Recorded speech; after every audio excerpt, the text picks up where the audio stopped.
got the jams going. Oh, that's really good. Right. I don't have to edit this in. It's just right there. We're talking over it. Wow. Technology out. Yep. Amazing. And we'll get started. Shannon, welcome to the Right Boundless podcast. How are you doing, neighbor? I'm doing great. How I was could the have drive? walked here. Yeah? Yeah. That's awesome. Yeah, you're really close to me. You've been in the area a long time? I've been in Los Angeles since 1990. 1990. And I lived on the west side for a little while and then came back to the valley. Yeah, I've always loved the valley. I don't know what it is. I've never spent time on the other side, but downtown's it's looking nicer now. Where I'm like, that could be doable. Yeah. But this is I've been in Studio City almost 17, 18 years. Yeah. I love it because it's on a grid. It's hard to get lost in the valley. It's hard to get lost, and then this is like the bridge to everything. You know, everybody takes Laurel Canyon up, to get to West Hollywood. You could take Coldwater into Beverly Hills. We got Fryman. We got Runyon Canyon. We got Hollywood right down the street. Like, it's super convenient. It is. This but is a spot. I like downtown also. I actually like all areas in Los Angeles. Yeah. Yeah. LA's, do you know Evan Lovett, LA in a Minute? No, I don't. Oh, you got to check him out. Really? He's just launched. He was a journalist for the LA Times, and he started doing these like 1 minute videos. They're always like 3-4 minutes, but it's called LA in a Minute. Mm-hmm. And he talks about these fun facts about LA, and every single clip makes you fall in love with LA. Like the first drive-through, LA, the first freeway, LA, the first lowrider car, LA. William Mulholland, he would have been like the man of LA if it wasn't for the St. Francis, dam, collapsing. Yeah. And it's just these fun facts, and you're just like, man, what a magical place. And it makes you appreciate what you were saying. Every part of LA is so unique and so different. I mean, it's polar opposites, but that's I guess that's why we love it. Yeah. Well, you'll never get bored here. Never. Because you can go 5 miles and everything is different. Yeah. Yeah. Now you came to LA in the 90s. Where are you originally from? So my family is from Dallas, Texas. Nice. So we're all Texans. Nice. And my dad joined the military. And so we lived everywhere. So I was born in England. And then from England, we moved back home to Texas for a little while. We were in Austin, San Antonio. My dad was training. And then he had to go to school to become an officer because he was enlisted. And then we lived in Selma, Alabama, Sumter, South Carolina, Clovis, New Mexico, went back to England, then came to the States for high school, and we lived in this terrible shithole town called Clovis, New Mexico. Wow. It's the only place I've never liked. liked. Like a town. It's a cow town, Yeah. and it just smells like cows and everything that cows do. And it was just so small, and I had moved from England. Yeah. I was living in England in the 80s. That's like, yeah. And I'm like watching Top of the Pops, and I'm wearing mini skirts with little kitten heels. And I wasn't even a teenager yet, but I already knew like all this fashion and all this music and the Police and Duran Duran and all these bands were coming out in England. And they weren't even up to date with that. No. And then we moved to Clovis, New Mexico. And I was like, oh my gosh, it's such a culture shock. That's actually how I learned how to sew. Really? Yeah, because I still had access to magazines. So I would get Vogue magazines and I was seeing what was happening. But I didn't have access to like Ralph Lauren or Esprit. And so I taught myself how to sew. Well, I took a home ec class and then I really learned how to sew. And I just started making all my own clothes. Now let's jump into motorcycles. So when did you ride your first motorcycle? How did you get into motorcycles? Well, I started on the back. So what had happened is, so I'm really close. I'm divorced, but I'm really close to my family. Like they're my family. Yeah. So my infant nephew had a heart condition and he was 4 months and he needed a heart transplant. So he went to UCLA Medical Center and he was there for 5 months. So I was there 3 times a week at the hospital. And I learned this trick to just make everyone your friend because you don't know when you're going to be in trouble. So I was friends with the valet, friends with the cafeteria workers, like everyone was my friend because I never knew when I was going to need just someone to be nice to me, or I didn't know when I was going to start crying. So I made the world friendly. So after that experience, I found that I missed the hospital. So I started volunteering. Nice. So for 5 years, I had a mother's circle where I would go and do hand sewing and embroidery with all the mothers of the pediatric patients. Beautiful. but it was very heavy and it's confidential. So I couldn't call my friend and say, I held a baby today that needed a heart, or this happened, or a lead came out and a baby bled all over me. Like, you can't talk about that stuff. So I felt very shut down and very isolated. I mean, I had people at the hospital. There was a staff where we would debrief, but I couldn't share that with anyone in my life. And so everything got really heavy and very sad, and a wave of sadness would come over me, and I just couldn't cope. It was just too much. So on a break, I went to Urban Outfitters and I saw a motorcycle jacket and I put it on. And I had this flash. I was like, oh my God, my life's about to change. I didn't know how. I just knew this motorcycle jacket is going to change my life. So that night, I signed up for Bumble and I just swiped motorcycle guys. Hilarious. So I ended up dating this amazing man who's still in my life. He's still one of my dearest friends. And he was the Triumph National Champion. Nice. And he has like 10 motorcycles. And he would put me on the back of his bike. And before he would come get me, he would text me, like, which bike? The Ducati, the Harley, the Triumph? And I was like, oh, the Harley for sure. And so whenever I was on the back of his motorcycle, I wasn't thinking about anything. I was totally in the moment. We would ride and go get dinner. And he would have a helmet for me. And I had the time of my life. So then I decided, I kept swiping motorcycle guys. Because I was like, this is so much fun. I want to do this every night of the week. Anyways, we're still really good friends. But, and then I just started to feel bad. I was like, this isn't cool. You can't use people to get on the back of their bike. Yeah. And so my birthday was coming up. And so I signed up for motorcycle school, but I wanted to do it in Arizona so that no one knew. I didn't tell anybody. And then my parents said, because my parents live in Tucson, they said, what do you want to do for your birthday? And I'm like, y'all make your own plan, because I signed up for motorcycle school. So whatever you want to do is fine, but I won't be there. And then my dad in the background said, hot damn, because he's a fighter pilot. Right. He was a fighter pilot. Right. So his daughter riding a motorcycle was like a thing for him. And so that first time, and the Arizona school was amazing. There was 2 guys that What's were leading the name of it? I think it's called Ride Now. And one of the guys was a guy named Chris. He was old and mean, and he would yell at me. And then the other guy was former Border Patrol, and he was younger, and he would give me thumbs up the whole time. Chris was yelling. The other guy was thumbs up. And so the encouragement kept me going. But the first time I pulled the clutch out and pulled the throttle, and we were just on little Yamahas, like 125 little dirt bikes. And the first time I rode by myself, I just couldn't believe the feeling. First time I turned a corner, I was like, I'm turning a corner. Oh my gosh, I'm going more than 10. Oh my gosh, I'm going into second. I'm going around things. I was exhausted by the end of the day because it was in the Arizona heat in April on asphalt. Oof. But man, the sense of pride and accomplishment, I've never felt like that, ever. I couldn't wait for the next day. Yeah. So you went home, or you went back to your hotel. You were exhausted. I was staying with my brother. Excited. Yeah, I couldn't believe it. And then you did how many days total? I did. It was 2 days. 2 days total. I failed. I got 100% on my written, but I failed the writing test because I always become friends with the women, and there was 5 women in the class, including myself. And one of them crashed into a fence, and the handlebars went into her chest, and she was bleeding. That bad? Yeah, and she was instantly disqualified. And I knew I wasn't going to be able to say goodbye to her. So I was just like, you know what? I don't give a shit. I'm scared now. I'm freaked out. It's the first time I've seen blood on a woman riding a motorcycle.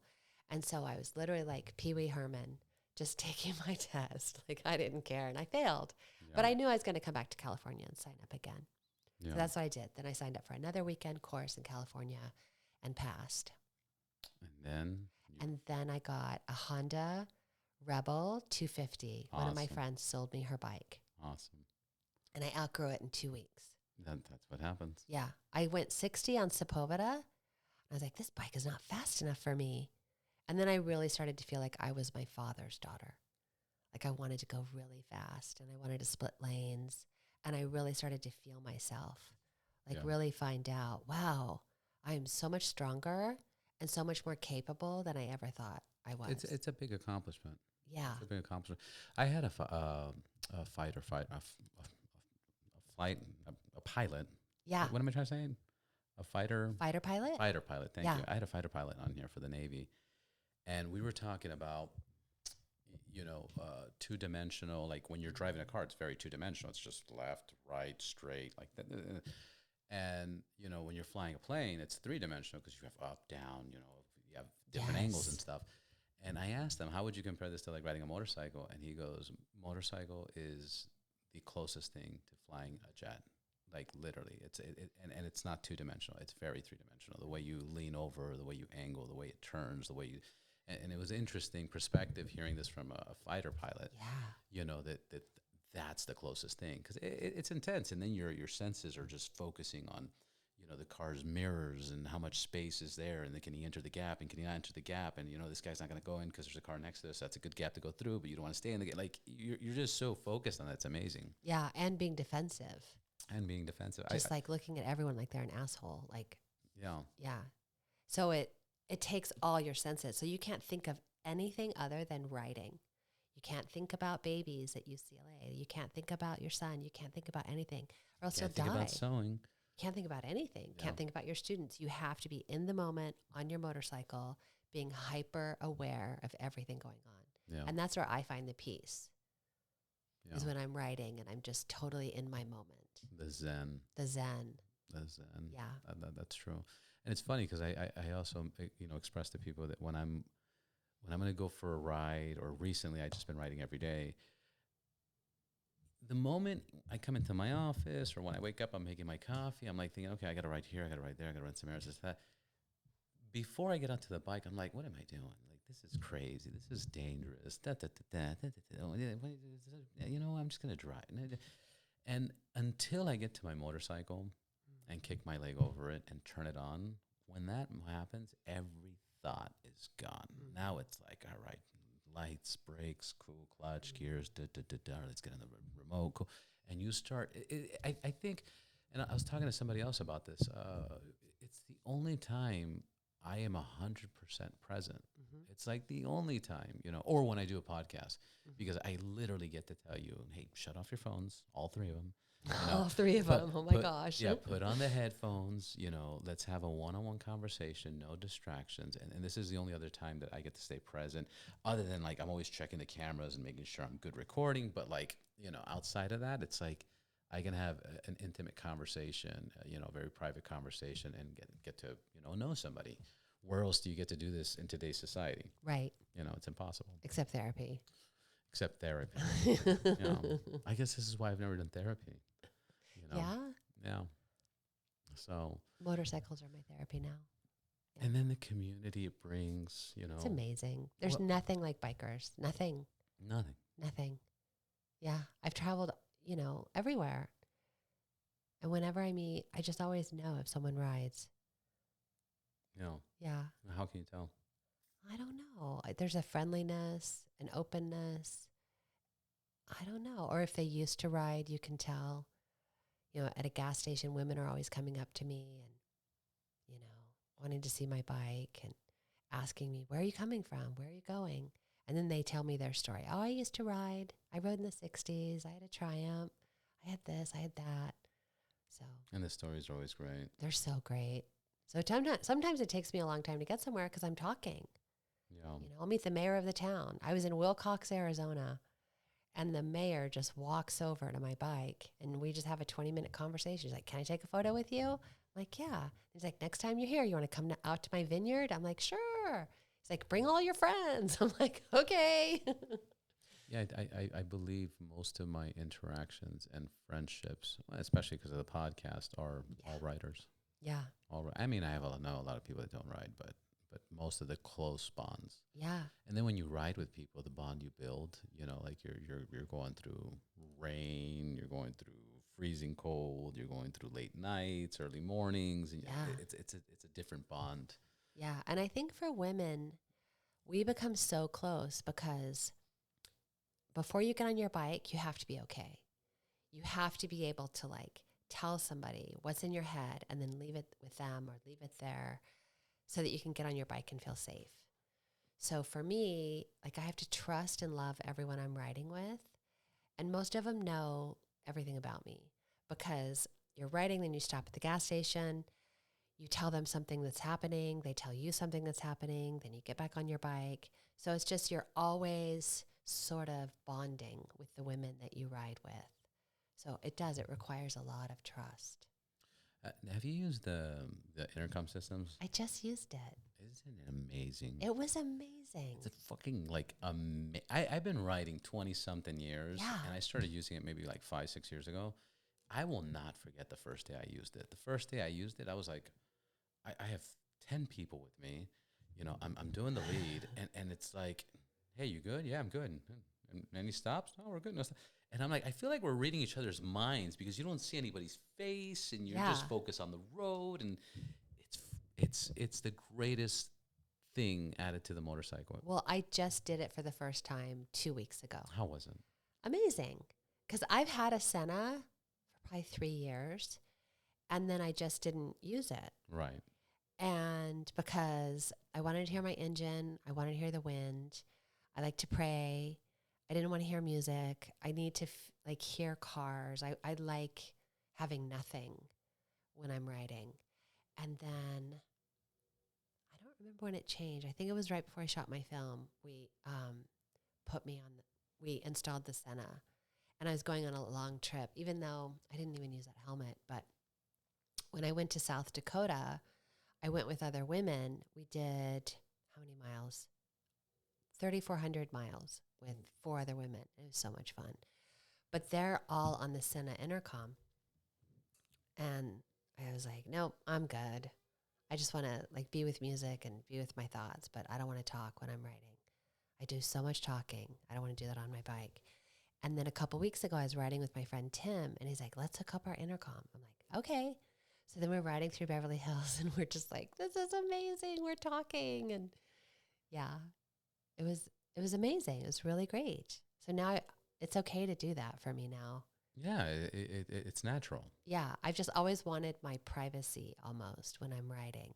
Yeah. I don't want to be talked to because it's the only time someone's not talking to me. Yeah. Yeah. But it's almost necessary now. I think so. You know, especially if you're riding with a group. Because, and especially if you're going a certain distance, you know, like, you know, people's bike. I mean, I remember somebody was like trying to catch up to me, not catch up to me, but like we'd go into the turns or we'd start like splitting lanes or I'd do whatever. And somebody was just trying to catch up to me. They're just trying to point at their gas tank. Like, I need gas. Oh, yeah. And now it's like, hey, I need gas. You know, like, hey guys, in the next 20, 30 miles, I'm gonna need gas. Oh, cool. Thank you for telling us, you know, anybody hungry? You know, like it's and it doesn't mess up your ride whatsoever. Yeah, it doesn't. The mental block of before that you think it is like, oh, dude, I'm not adding that. It reminds me of, I remember when ABS started becoming a big thing for the Harley Davidsons. I think it was like 2008 is when they introduced ABS, and I was working for Harley Davidson. All the old timers were like, no, I don't want no ABS, because they got used to pumping brakes. They got used to like making their back tires skid or, you know, do that. And on ABS, it just works. And it took some time for the old school riders that had been riding like through the 70s and 80s and 90s to like say, ABS, no thanks. And now it's like, I can't even imagine riding without ABS. Yeah. I think it's the greatest thing in the world, especially like when it's raining or it's slippery or anything like that. Well, so what else is cool is that I'll make a playlist. And so anytime I hear this one artist, I think about South Dakota. Like it transforms me back to South Dakota. What's the artist? What song? It's Zach Bryan. Zach Bryan. The song 28 and then Pink Skies. So whenever I hear Zach Bryan, I think about South Dakota. Nice. So they're wonderful reminders of, oh, wow. Yeah. And there's nothing like Montana. Have you ever ridden to Montana? Mm-mm. This was my first time sort of up there. There's nothing like the skies in Montana. It's true. They call it Big Sky Country. I couldn't believe what I saw. Yeah. I still can't. Isn't it weird how like there's different skies in different places? Yeah.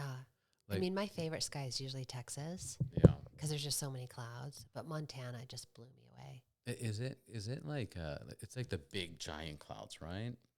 Yeah. Because I see those in Miami or like when Tulum. I guess over the Atlantic Ocean, you see these major big clouds that you don't see here. The fluffy one, but humongous, like huge, tower high. And then it rains. And then it rains And then randomly. you see the silver lining. Yeah. And you see all these rainbows. And All you within see all 5 these. minutes. Yeah, and you're just all riding. within 5 minutes. Like, and the whole time I'm like, I can't believe I'm doing this. I can't believe I'm doing this. You wouldn't experience this in a car, even if you had a convertible. Like, there's nothing like being on a motorcycle, seeing all of this stuff. No. And then seeing all the animals, the elk, and the deer. What else? I saw a moose. I did see buffalo. Really? Yeah. I don't think I've ever seen a buffalo. They're so big. Oh, they're humongous. And they smell. Yeah. Yeah. Like buffalo. Yeah. They smell like meat. Smell like beef jerky. They smell like, it smells good. Yeah. And what's this Beverly Hills group that you've started? So I have a history of raising money in Beverly Hills. I did volunteer work with an organization called Caring for Babies with AIDS, where there was an orphanage. And there was a baby with AIDS. So like the parent had AIDS and it transferred. The parent had AIDS and died. And died. Fuck. And it transferred to the child. Sometimes. Oh my God. Or the parent was too sick to take care of the child. So the kids went into a group home. So it was 18 to 19 kids in this group home. And I would volunteer there on Fridays. And I held babies that were addicted to drugs, HIV positive, so many things. As a family of 5 kids. Now, I'm sorry, this sounds stupid, but I just want to understand this. Children hooked on drugs? Like what? How old are we talking about? Babies born addicted to heroin or addicted to crack. Like, fuck, the addiction kicks in that bad? Yeah. If the parent was using while they were pregnant, the baby comes out drug addicted. Yeah. There was also a term called floppy baby, where the baby was like barely alive and it didn't have reflexes, so it's just floppy. So you literally had to love the baby back to health.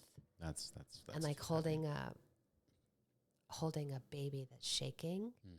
So I've had a lot of experience. So they asked me if I would do fundraisers, because you can't say no to someone that volunteers with babies. Right. That are infected and affected by AIDS. No one's going to say no. So I wanted to do this big event, and I said, it has to be at the Beverly Hills Hotel. So I went to the hotel. They said, absolutely yes. Union Bank gave me money, Walt Disney, CAA, Nickelodeon, like all these people gave me checks. And so we did this big fashion show. And I love Beverly Hills. And I had my last drink there 34 years ago. So I just have this relationship with Beverly Hills. It's just beautiful there. So I was riding my motorcycle through there, and I just had this flash. It was like a sweatshirt, just a pink sweatshirt that said on it in black, Beverly Hills Motorcycle Club, because it's two things that are just kind of seem opposite. Like when you think of Beverly Hills, you think of posh, expensive, and then motorcycles, you think of rough. And so it's bringing those two ideas together. And it made me laugh. I'm like on my motorcycle going, the Beverly Hills Motorcycle Club, that sounds ridiculous. Right, oxymoron. Yeah, but it's not. It's beautiful. Like, of course you're going to ride your motorcycle in Beverly Hills. And I also have done events where I raise money and do things in the motorcycle community. And so people are always saying, you should start your own club. You should start your own club. Because I would always partner with someone else. And I didn't want it to be like Shannon Allbright partners with Beachside Moto. So I just thought, I'll just start my own thing. So it's... Shout out to Beachside Moto. I love Adam Beachside Moto. Oh my gosh, Adam and Franco. I think I've seen you there. Yeah? I think I've seen you. I just love those guys. Yeah. Everybody that rides with them just have such a cool vibe, like really laid back and really friendly. It's one of the best groups. They just celebrated 3 years right now. They did, didn't they? December 7th. Yeah, I went there. Yeah, I wasn't there. I just went to say hi real quick. Yeah. Just the best. They're one of the best groups. And I did an event with them to get 1,500 boxes of crayons for inner city youth. Beautiful. With Clayton Kershaw. Beautiful. Yes. It was great. That's awesome. So I just want to keep going. I just want to keep doing stuff. And I want to partner with other groups. And what happened with Beverly Hills Motorcycle Club is, we just had this really simple Instagram, and all these people were reaching out, not knowing it was me. And then sending me the Instagram going, have you seen this Beverly Hills Motorcycle Club? And then we were involved in other people's chats where people were sending me the chat going, so-and-so is talking about the Beverly Hills Motorcycle Club. And I just wanted to keep it secret until I got all my ducks lined up, until I had it sort of figured out more and had more support and had like an advisory board. And so, yeah, so now we're going for it. And our first 5 rides are just going to be women only. So our first ride is January 5th. And we're meeting at the Beverly Hills Cookie Company. Nice. This really nice man owns it. His name is Barry Axelrod, and he used to ride. He stopped riding 8 years ago, but I could talk to him for hours, and he knows everyone in Beverly Hills. He knows who rides in Beverly Hills, and he's just the nicest guy, and they have really good cookies. So we're going to meet there at 11, and just all the women, and then we're going to ride to the Veterans Home in West Los Angeles and visit the vets. And when I went there to set up the ride, I went to 2 vets in wheelchairs and said, what would you think if girls on bikes came to visit you? And they started laughing and they go, that would be great. Yeah. And then one of them said, could you bring me a beer? Can you sneak me a beer? That's and I said, hilarious. I'm not bringing you a beer. Yeah. I go, maybe someone else will, but I'm not going to. So I told them about my idea, and they said, well, this is where you go. So I went in and I waited for this wonderful woman, Rebecca, to come down and talk to me. And I just said, what would you think? Would it be okay if we came and visited you? Came and visited the vets, because vets are very dear to my heart. And so as I'm talking, all the vets are hearing, and they're all getting excited. They're all like, we would love that. Please come. Yeah. Please do that. And so she said yes. And then I asked her, well, how many can you take? Like, how many bikers can we bring? Because it might be like 70, it might be 90, it might be 80. And she said, could we limit it to 30? I think 30 is good. I'm like, you know what? Let's just do like 12 or 15. Let's really just start off really small and intimate. This doesn't have to be a big thing. Right. This can be something that starts off really small, especially when it comes to the sensitivity of who we're visiting and what's really happening. Right. And so then I went to go use the bathroom. And when I came out of the restroom, That's weird. there was a veteran that had heard what I was saying. And I'm sure he must have been a fighter pilot, because he had that like fighter pilot cockiness. And he's literally waiting for me. And he has this huge smile on his face. And he goes, well, hey there. And I go, hi. And I like turned bright red because he was so flirty. Right. And so all the vets were really flirty and really sweet. And they have 30 vets that are in their rooms that don't come out. So I'm hoping that there'll be staff that'll allow us to go. And really the goal of this is, you know, people get really blue during the holidays and feel like their life is meaningless or it doesn't mean that much. And so the purpose of the Beverly Hills Motorcycle Club is to really bring people together so that they know they have a purpose. So bringing the motorcycle community into the veterans' home, hoping that a relationship or a friendship is created so that after the ride, maybe people will see what we've done and see, well, I play the guitar, I play chess. Like, I could definitely go to the veterans home for an hour a week and like make a friend and go have somebody to talk to, or I could go talk to them. Or, you know, some of the vets that are in the rooms, they're bedridden. How great would it be to go read to them? What's interesting is you're solving multiple, what do you call it? Walls. You're covering multiple things. Yeah. In the sense of course, the veterans would love that. Yeah. That there's no questions asked, and they deserve it. They deserve it. And it's not that it's a right. It's just like, you know, they sacrifice their life for our country, for us. But you're also solving the other issue where it's like people want to volunteer, but they don't want to do it by themselves. Right. They're intimidated walking into, you know, like I want to help, but like now I have to do work to find out how to help. But then if you talk to the wrong person, you're kind of turned off, and it's like, you know, like what's going on? Like I was doing this firefighter thing, like, you know, I was like, let me just do one of the training classes, or they had a practice physical test. And I went there with zero information. It was Googled and it popped up, and we're having one on Wednesday. And anyways, I did, and I passed it. And then they're like, well, if you want to volunteer, we can do more stuff. And I showed up, and I'm just volunteering. And next thing you know, I'm like in this classroom, and this guy, this firefighter guy's like, I can't believe how some of you showed up here with your beards, and you're showing up with like this and that. And I'm like, dude, I don't know what's going on. I'm trying to just volunteer here, and you're giving me shit for having it wasn't me, it was other people. Like, and from what I understand, we're all just here trying to get more information to volunteer for being a firefighter. Yeah. And we're getting yelled at and screamed at because we came in casual clothes and we came with our beards. And it's like, dude, that's a turnoff. Right. So what I'm trying to say is sometimes people want to help, but they get the wrong instructor, or they get a person that came on the wrong day. And who knows? It is a firefighter. Like maybe they just rescued a bunch of children, or they lost somebody the day before. So I get that too. But I know people that have tried to help, but they can't find the right door to open. So now you're opening. You're like, hey, let's make this as a group where we all get to ride our motorcycles. Yeah. And then you get your talents. And then you help these veterans, and we put it all together. And then the bakery guy is going to be what's the the place in Beverly Hills? Beverly Hills Cookie Company. Beverly Hills Cookie Company. They get like you're helping you're solving so many issues. Well, there's so many people with that one will cause, which is awesome. That will call me and say, I want to volunteer, but I don't know what to do. I'm like, okay, well, you could do this, and I'll send them a list of 10 things and 10 places where they can volunteer. And so really the first year, what I want to focus on is just Los Angeles. The Veterans Home, Foster Care Girls, Heart of Los Angeles, which is after-school enrichment, all sorts of things that the Heart of LA does. There's just so many different places in Los Angeles that need volunteers.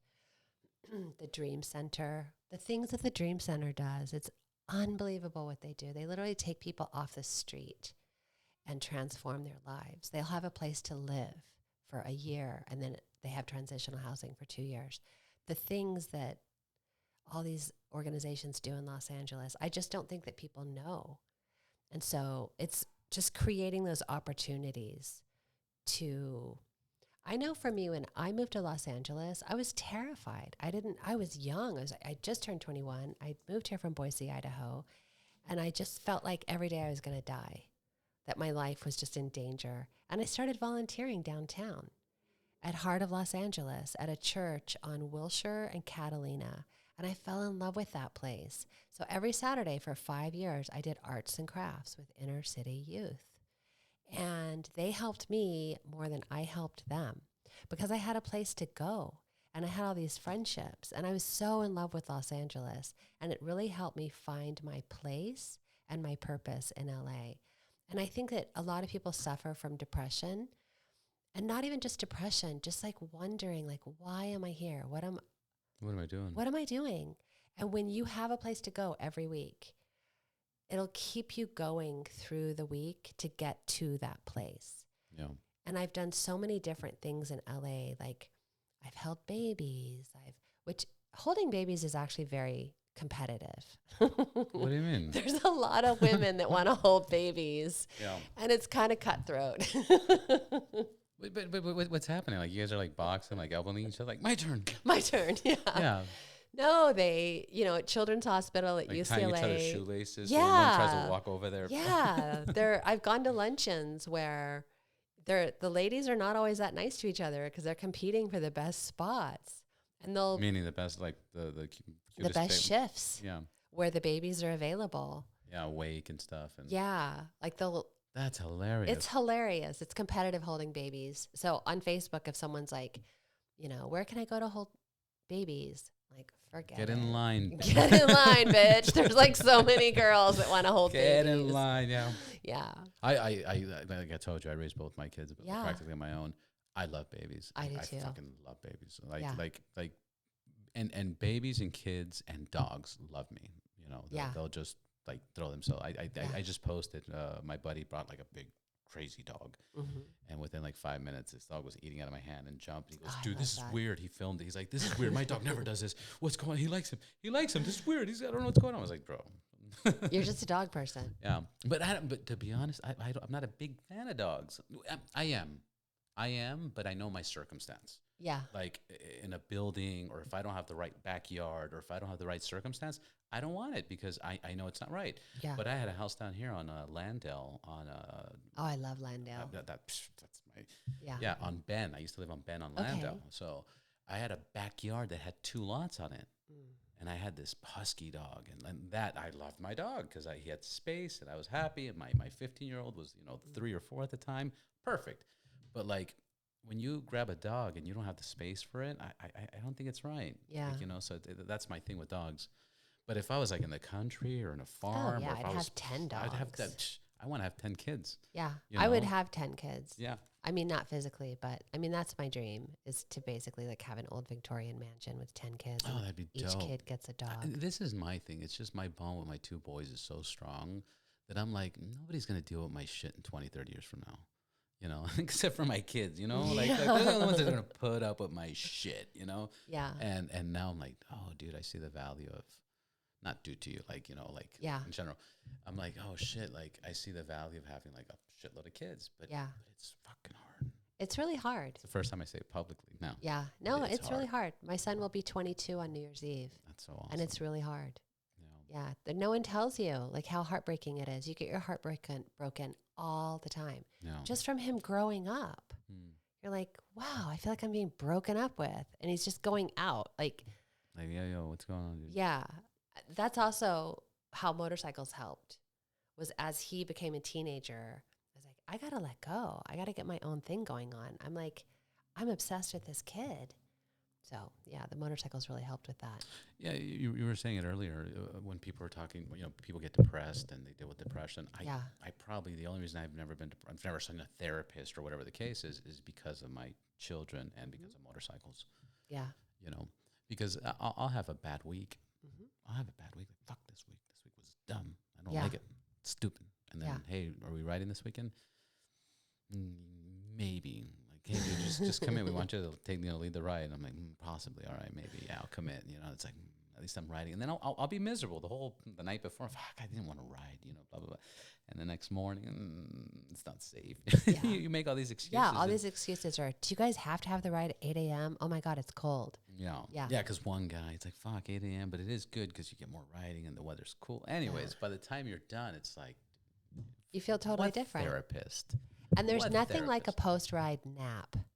Yeah. When you get home and you've been riding all day, you're like, oh my goodness. And you're like taking off your boots, taking off your gear, taking off your clothes, and then just like going to bed. It's sleeping for like an hour. It's different for me. 10, 15 years ago, let's say prior to 5 years ago, for 15 years of riding, fuck yeah. I used to nap. Like I'd get home and I'd be like, oof, and take that nap, and it was golden. But I think it's been like 7 years or something. I don't take naps. I come back fucking Really? good. I just want to knock shit out. Well, not only that, but like, usually when I do my Sunday ride, maybe that's the reason. Usually when I do my Sunday ride, that's like the one night that I will drop my 5-year-old at grandparents'. Okay. And then I'll wake up, do my ride. And then when I get back at 1 or 2, I just leave the bike, and then I'm excited to go pick him up and go to Universal. Oh, or do yeah, something. that's So different. yeah. Yeah. Yeah. Yeah. So basically, in the last 5 years, I haven't had time to nap, I guess Yeah. is the point. Yeah. Therefore, If I had a little one and I had to cook and like do stuff, it would be different. Yeah. Yeah. Yeah, I But guess I that is don't. the reason. Yeah. I get to go home and just go to sleep. Yeah, because I was like, because you said it. I'm like, man, I haven't had one of those naps in quite some time. Yeah. Yeah. I love my naps. So what's the future for Beverly Hills Motorcycle Club? Well, I think we're going to start off slow. Yeah, it's one by one. We've got like 12 girls that are coming to that first ride. They're all my friends. They're all amazing women. And roughly, how'd you meet them? Through the sewing Just or through riding. motorcycles? Yeah, just So motorcycles. how many of them did you get to start riding, or they were already riding? They're all still riding. Nice. They've all been riding longer than I have, most of them. So it's just going to be like 12 to 15 girls. And then the next ride, we'll meet in Beverly Hills. I'm talking to the Beverly Hills Police Department about meeting up at the police department. And they have their first motocop girl, Officer Catrejas. I'm not pronouncing her name correctly. She corrected me. I know how to spell her name. How do you spell it? Contre, I can look it up. Condreo? Maybe. Condreo? Officer Condreo? There's an S at the end. Hmm. Anyways. I'll find that. I know one of the guy. So we want her to lead our second ride. We want her to become involved, and we want to do safety courses with the Beverly Hills Police Department in their parking lot. And they're really excited about it. They're super busy right now, so I'm just leaving them alone. But we keep going back and forth through email. Sergeant Billy Fair, we just keep talking. Such a nice man. Very cool. So so we're just gonna keep doing meetups at Beverly Hills. We're always gonna start at 11 because it's my group, and I don't want to meet up at 9. I want to meet up at 11. And also the noise. We don't want to disturb the people that are there. One of our rides will be at the sandwich shop, Lorenzo's. Have you ever eaten at Lorenzo's? No, but my buddy Joshua that does the Hangry Rider, he does reviews there. Oh, so good. He does food reviews. It's the best sandwich I've ever had. Yeah. But we'll meet at Mulberry's. We'll meet at every place in Beverly Hills. I'll put a wig on. I'll do the Miss Doubtfire. Hello. Ride with you guys. How are you? Hi, ladies. But we'll do our first mixed group ride where everybody will come. We'll need a lot of support probably in July because we're going to need 3,000 boxes of crayons, like 25,000 pencils. Wow. Because we're going to fill backpacks again. That's awesome. So, yeah, it's going to be great. So I'm just coming up with everything. And then we do have sweatshirts. And profits go to charities, local Los Angeles charities. We've got hoodies, we've got beanies, we have T-shirts. They're really hot. They're like, I can't wait. They're so cute. So we've got 3 different logos. They're gonna get a lot of attention.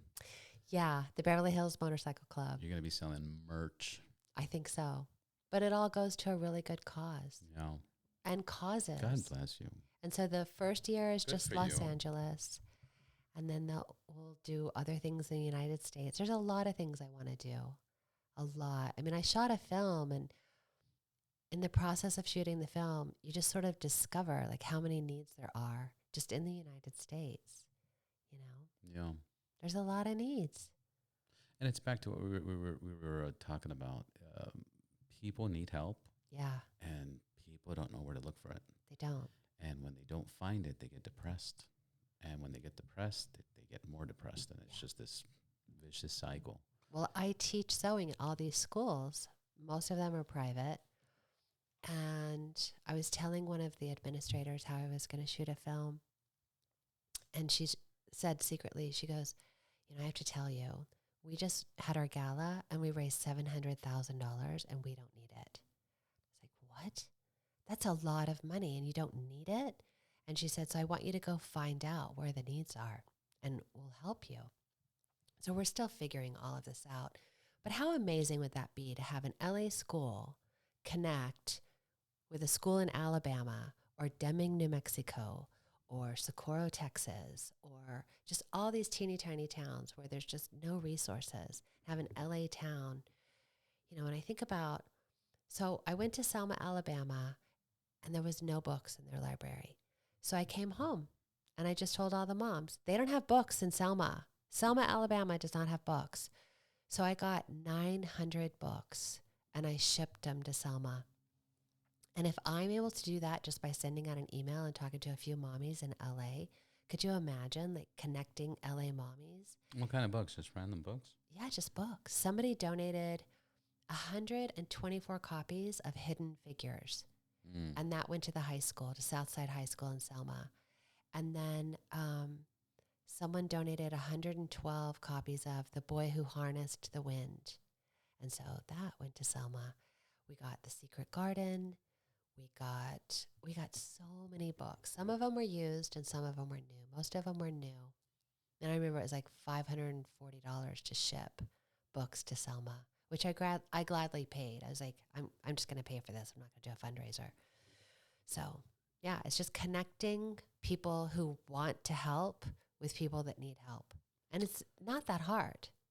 Do you have a website where I'm sure you have multiple websites, but do you have a website where people can find these resources or stuff like that? There will be on the Beverly Hills Motorcycle Club. We're in the process of doing the website where we can connect people with a foundation and have foundations look us up and say, and I really want it to be something where a school calls and says, we don't have this, or they we submit. want, or we want our kids to go to Astro Camp. You know, there's a lot of kids in South Central that have nothing. They're not going to Astro Camp. So how cool would it be to have a school in the Valley sponsor kids to go to Astro Camp? Or, you know, there's schools in South Central that I'm sure they don't have a school play. I'm sure. I mean, I'm just throwing, stuff on the wall, see if it sticks.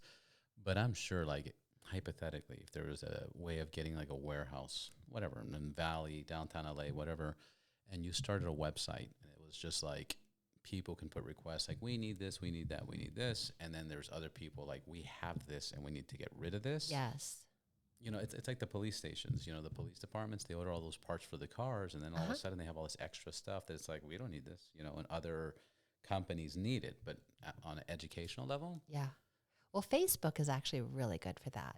There's a site where it's like, give it for free or something, where you just Marketplace? say, it's not even Marketplace. It's just like for free. Or LA Mommies is a wonderful like resource. Yeah, where LA Mommies on one day will say, is there something that you need? And then people in that LA Mommies group will go, oh, I have this, I can give it to you. So it's like, Nice. people will say, I need this. And then someone will go, oh, I have that. Or someone will post, I have that. And then someone will say, oh, I would like to have that. Oh, that's awesome. Yeah. That's convenient. Yeah. What's your guys' website, and where can people find you, and what's your Instagram? And The Instagram is the Beverly Hills Motorcycle Club. great name. Yeah. Great name. I think it's funny. I I do. It's It makes me amazing laugh. It's available, yeah. Yeah. It's an oxymoron. And I just want to have fun with it. Yeah. I used to have a car dealership back in the days. It was just a little hole in the wall. But I named it Fast 405, and everybody's like, Fast 405? Fast 405. I go, because we're moving cars faster than the 405. That is such a good name. Right? I still love have it. that. I think if you look it Fast up. 405. Fast 405 auto sales. Wow. Yeah, I had a partner. It didn't work out. Typical partner stuff. Yeah. But it was just a little thing. We jumped in a little too aggressive. We jumped into like the used car market. So we'd go to the auctions and buy cars. But then there was just so many repairs and getting things fixed up. And then we didn't have financing. So it was cash out of pocket. Yeah. And then long story short, towards the end, we started leasing. We had a broker license as well, but we never used it. Yeah. And towards the end, I was like, dude, we should have started off this way instead of investing so much on that part. Wow.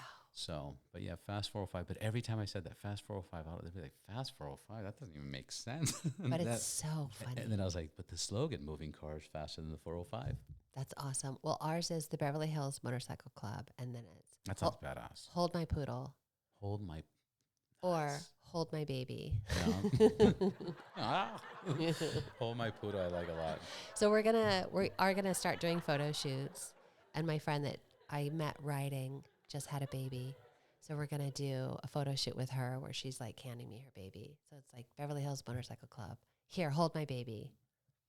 I was riding with a group of guys when my five, he's gonna be 6 next month, but when my youngest was born, I had a group of guys that I was riding with. I don't talk to them too much now, but it was very cool because they all rode into the hospital and they came, and you could just hear the bikes rumbling and stuff. I mean, it probably annoyed everybody else, but no, everybody loved it, And they said, "What's up?" and congratulations. It was very cool. Well, that's what I hope to do next year, not this year, but our toy drive. I want to get toys for the children at UCLA Medical Center. They have a circular driveway, so all the motorcycles, all the children are on the 5th floor. They can hear the motorcycles. Nice. They can go out to the deck and look down and see all the motorcycles. Isn't it cool how like children, like it excites them, motorcycle? Well, and another thing that's amazing is I love Instagram. I'm on it too much, and so I'll limit myself. But on Sunday, don't consume. Huh? Create content, don't consume it. Oh, I do consume. I love it. So I'm on Instagram on Sunday, and it was just toy drive. All the biker, like everyone in the biker community has created a toy drive.